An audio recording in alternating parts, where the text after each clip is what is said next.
Hello बच्चों, let's read this question. The question says, the assertion there is an isolated system of two charged conducting sphere A and B. The resultant electric field at point P is the sum of the electric field at P due to charged sphere A only, that is assuming sphere B and all its effect to be absent, and the electric field at P only due to sphere B, that is assuming sphere A and all its effects to be absent. Reason: superposition theorem of electric field due to point charges states that resultant electric field at a point due to point charges is the sum of electric field at that point due to individual charges.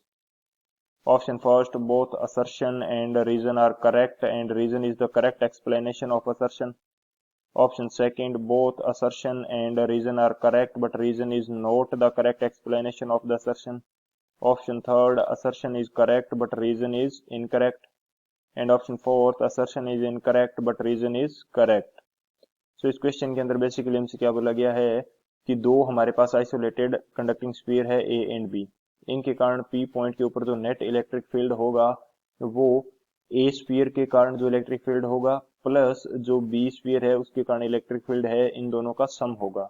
Reason इसके पीछे क्या दिया है कि जो superposition theorem होती है electric field के लिए, उसके कारण जो एक पॉइंट पे इलेक्ट्रिक फील्ड हम फाइंड आउट करते हैं वो sum of the total electric field produced by the individual charges होता है।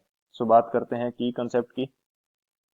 तो की कंसेप्ट की यदि बात की जाए तो इस क्वेश्चन के लिए हम क्या की कंसेप्ट यूज करने वाले हैं? की कंसेप्ट के अंदर हम लोग देखते हैं superposition theorem for electric field. तो यहाँ पे मैं बात करता हूँ सुपरपोजिशन प्रिंसिपल की। Superposition principal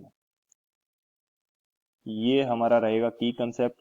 and according to this principle जो हमारे पास इलेक्ट्रिक फील्ड होगा, नेट इलेक्ट्रिक फील्ड, चलो मैं एक एग्जांपल से इसको शो करता हूँ कि मेरे पास यहाँ पे पॉजिटिव क्यू चार्ज है, यहाँ पे मेरे पास कोई दूसरा चार्ज है प्लस स्मॉल क्यू, एंड यहाँ पे मेरे पास माइनस स्मॉल क्यू चार्ज है एक आइसोलेटेड सिस्टम के अंदर।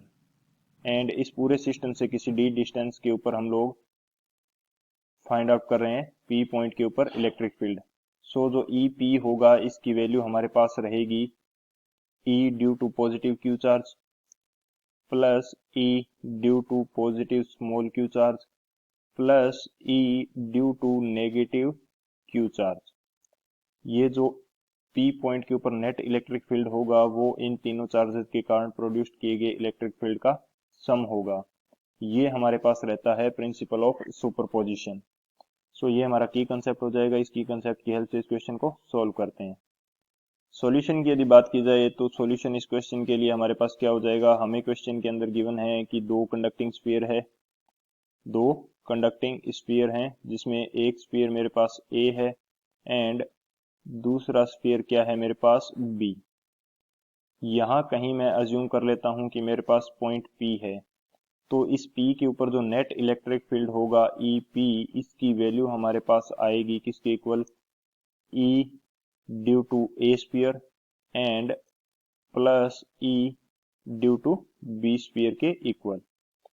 ये हमें पता है कि यही वैल्यू आएगी क्योंकि according to the superposition principle जो नेट इलेक्ट्रिक फील्ड होता है वो अलग अलग चार्जेस के द्वारा प्रोड्यूस किए गए इलेक्ट्रिक फील्ड के सम के इक्वल होता है। सो हमारा असर्शन तो यहाँ से क्या है, करेक्ट है। एंड रीजन भी इसका करेक्ट है क्योंकि रीजन क्या स्टेट करता है कि सुपरपोजिशन ऑफ इलेक्ट्रिक फील्ड। सो ये हमारा असर्शन भी करेक्ट है, रीजन भी करेक्ट है एंड जो रीजन है वो असर्शन के लिए करेक्ट एक्सप्लेनेशन भी है। तो यहाँ से कौन सा ऑप्शन हमारे पास करेक्ट हो जाएगा, जो ऑप्शन ए है, both assertion and reason are correct and reason is the correct explanation of assertion, ये हमारा करेक्ट हो जाएगा। So option A is the final answer. I hope you understood it well. Best of luck. Thank you.